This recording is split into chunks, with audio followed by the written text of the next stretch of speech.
What? Some new wall decor there. Well, if that's on the wall, what happened under the hood of Racy Lacy? Let's find out.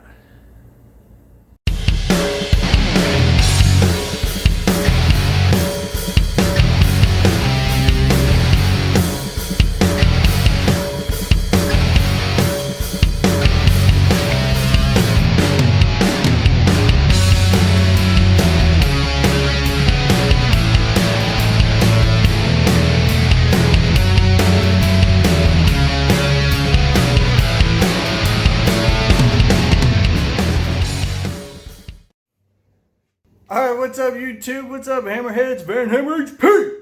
Craig coming at you. With another install video, yep.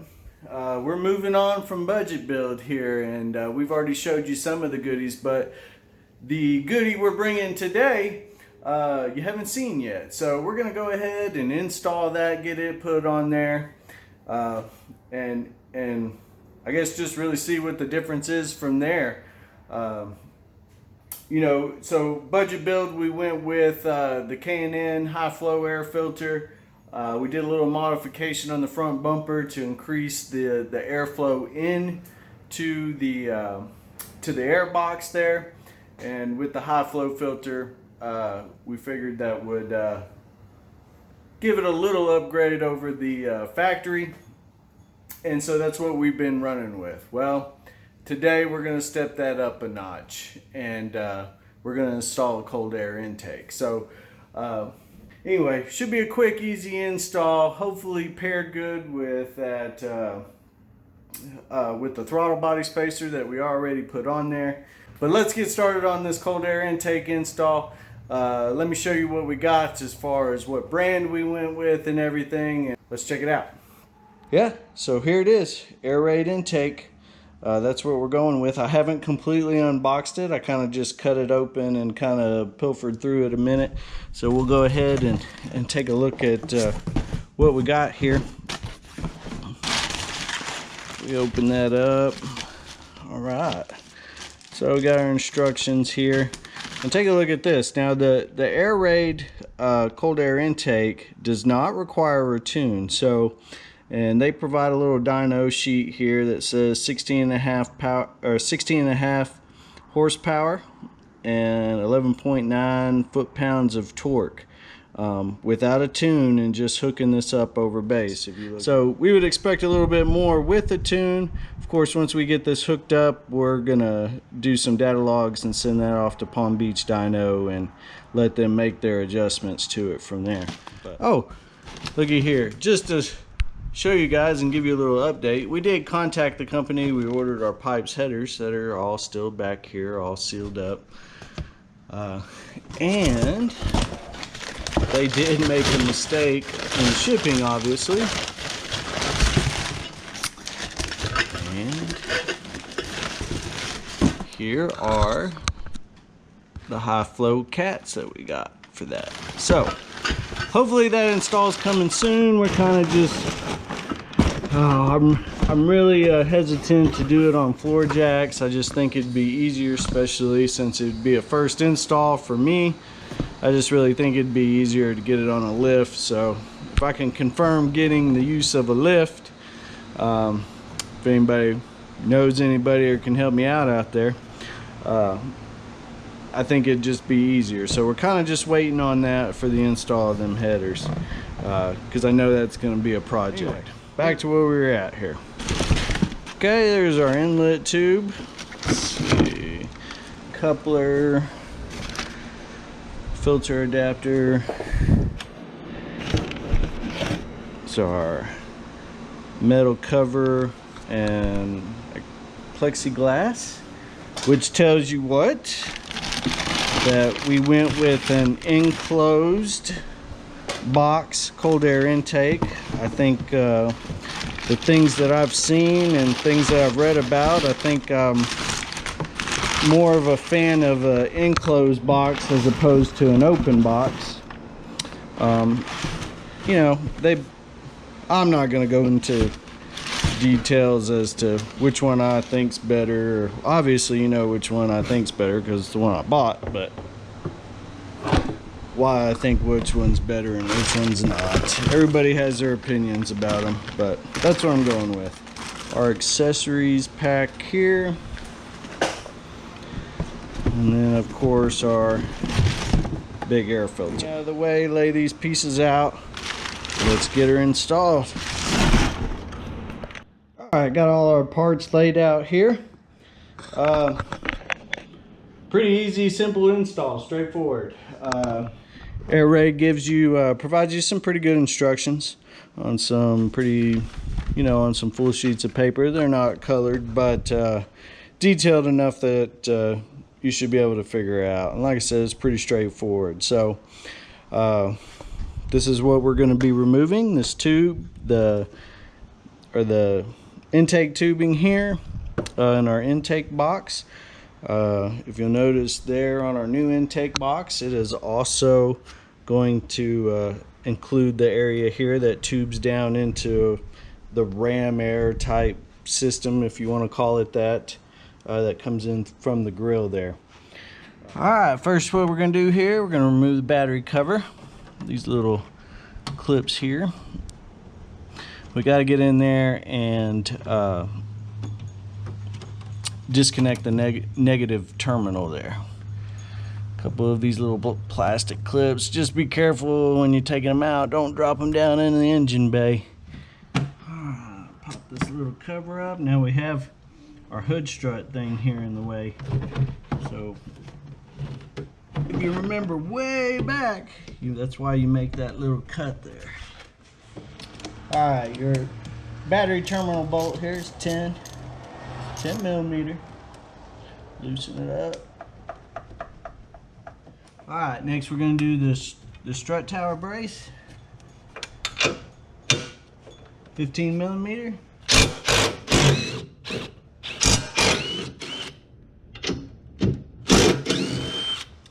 Okay, with your strut tower brace, you don't have to take it all the way off. Just loosen it enough that, because that's what's going to help you get the cover off. It's kind of a pain in the butt to take off all the way because of the positive battery cable, and then so we'll just leave it loose. Pop the little covers off. We have our 10 millimeter bolts under here for the cover.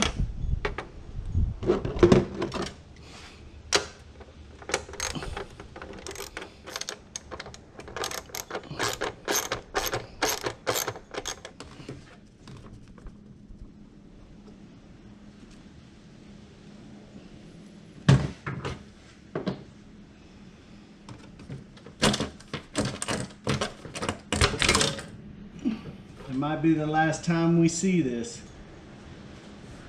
Alright, let's put the cap back on. Okay, now we're going to start disconnecting hoses and clips that are a part of the intake system here. Just press the little button, pull it off. It's that one. Back there. Okay, now your other one here, it's for your sound tube. The sound tube, if you remember when we did the throttle body spacer, we disconnected it here so we could pull off the intake tube. Well, we won't use the sound tube anymore. Now, other intakes make you take this sound tube off all the way back here at the firewall. Well, this Airaid system, it took them a while to come out with this system for the 18s and 19s. So I guess what they saw is that a lot of people were complaining about and having problems with the sound tube plug. So what they instruct is we're actually going to disconnect the sound tube here, and then they provide a cap to go over here. That way you don't have to disconnect it from the firewall. And so then if you ever come back and go back factory or go back stock, it's a lot easier to then do this as opposed to removing the sound tube there in the back. Okay, this is a different type of clamp here. Is to where it's compressed and then locks up on these little teeth here. So just get you some pliers, and as you move it, it will loosen from the teeth. Okay, it looks like the sound tube is actually clipped in here to the side of the box, so you just push the bottom of it and it comes right out. I'm going to disconnect that mass airflow sensor. It has a little red clip you'll pull back, then depress and pull. Alright, then we have 7mm on the clamps here. You should just have to do this back one, and then we'll end up getting it all out together as one piece. Now you can undo the clamps.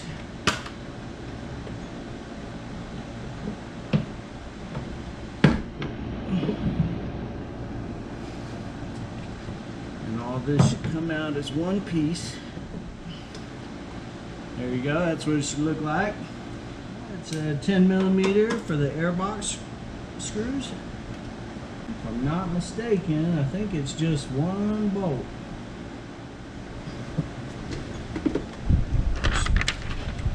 This just pull up and out.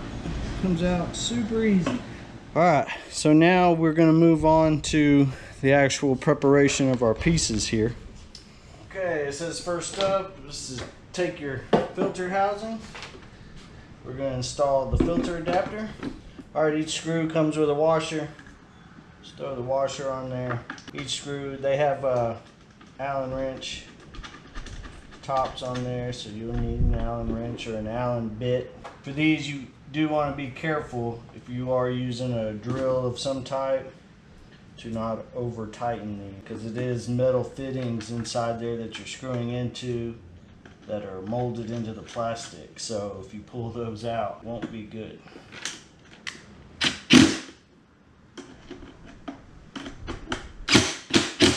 Okay, the next two steps are these little quick connects for the whatever breather tubes that you got to connect to the air tube. You have two grommets. There's obviously a bigger one with a bigger hole and then a smaller one with a smaller hole. So just put the grommet in the corresponding hole there.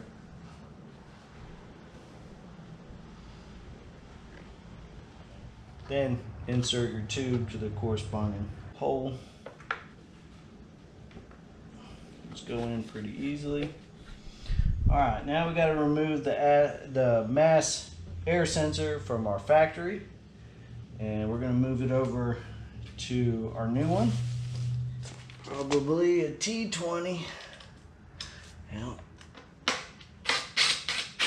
Okay, so they have the adapter piece that goes on the tube here, along with this foam insert spacer. There you go. One side of this spacer foam has a sticky side. You'll just peel the tape off. The sticky side goes on the back of the adapter, or goes on the side of the adapter.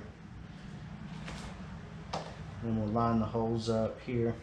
You'll have two longer screws and two smaller washers. They're the ones to use on this. I don't know how good this video is coming out using GoPro, y'all. Probably get a good look at my sexy legs here.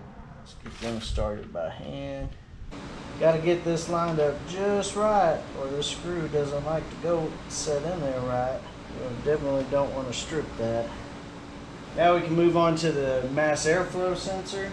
Again, we've already loosened it up out of there. We orientate it like it is in the picture.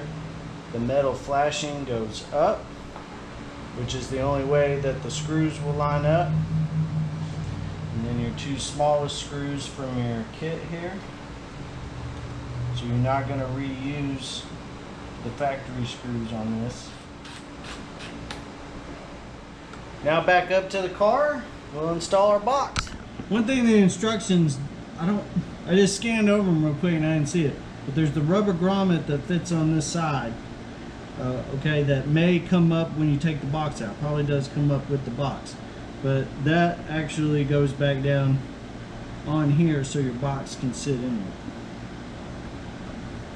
it. Okay, you'll have a screw hole that lines up in here, kind of let you know that you've got it lined up right, you may want to stick your hand down there, and I can feel that the insert is pushed in there where the kind of the ram air is. We'll install our 10mm bolt. Okay, you'll have 2 smaller clamps, and then your smaller, this is your throttle body coupling. Throw one of the clamps over. Make sure you orient your clamp screw in a good way where you can access that good. Now, the throttle body is, that throttle body spacer, you know, it's still supposed to, this tube is still supposed to install good with that throttle body spacer on there. So we'll see how that fitment goes. Okay, just push that coupler up flush with your throttle body. Like I said, just make sure you orientate that screw to where you can get to it. I'm just going to tighten this up a little bit so that it stays in place here. This will be 8mm on the Airaid clamp. We'll go ahead and install the other clamp so that it's on there when we put on our air tube. Alright, so your 2 remaining clamps and your other coupler goes here on the air box. Put your clamp on there first. Throw the coupler on. So we're going to orientate that in a direction that makes it easy to get to. Go ahead and tighten it down so it's not moving all over the place. We're just going to snug it until we get it all together. Put on our other ring. I'm just going to tighten it down just a little bit. If you'll notice, the air sensor is oriented to the back side of this, and your cord won't reach. That's why they give you an extension. It'll probably be best to go on this side first. Move it to fit to your throttle body. Just be careful of these breather tubes as you're trying to maneuver this. Put that clamp in a good position, and you're going to have to hold some force on this tube while you tighten it down to keep it where it should be. Alright, you want to make sure those are snugged up pretty good, because you don't want the vibrations and bumps to end up wiggling this loose from the throttle body. And we're going to come back and tighten up our clamps to the box. Alright, it feels snugged up pretty good. Now we'll come in here and connect our breather tubes.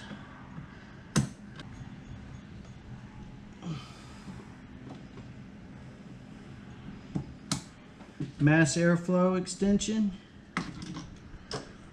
There is a hole in the side of the box for that factory clip to push in. There we go.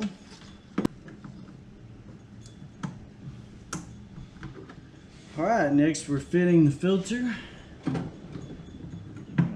Tighten this down a little bit just to get it snug so it doesn't move on us. Tighten that filter down. Make sure it's good and snug, because you sure don't want it coming off.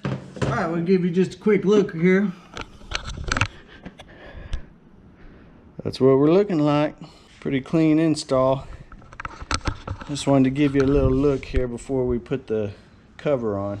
Alright, let's get the cover on and finish this up.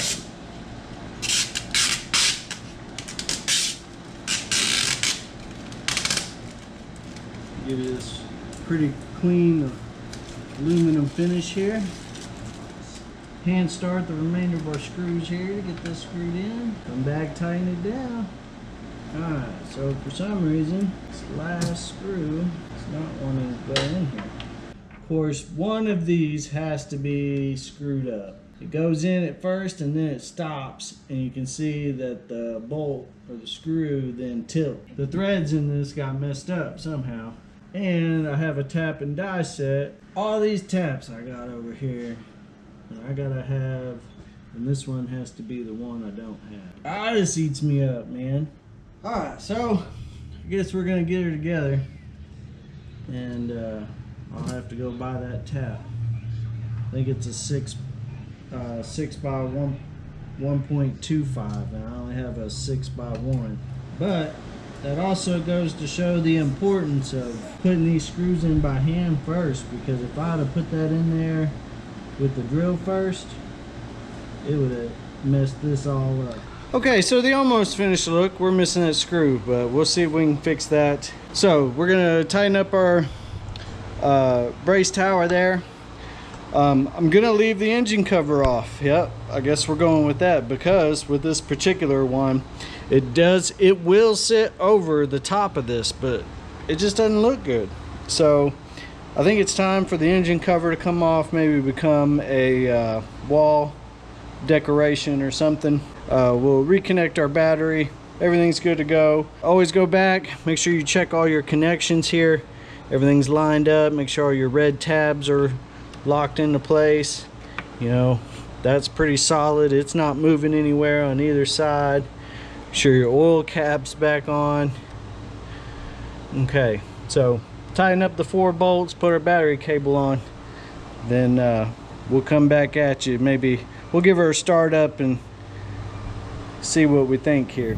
All right, she's running. I don't know what we're really gonna hear here with it being a closed box, but we'll give her a couple revs and check it out.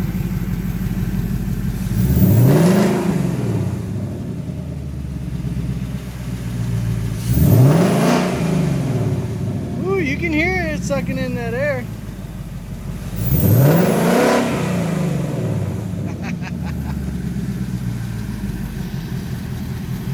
Sounds good.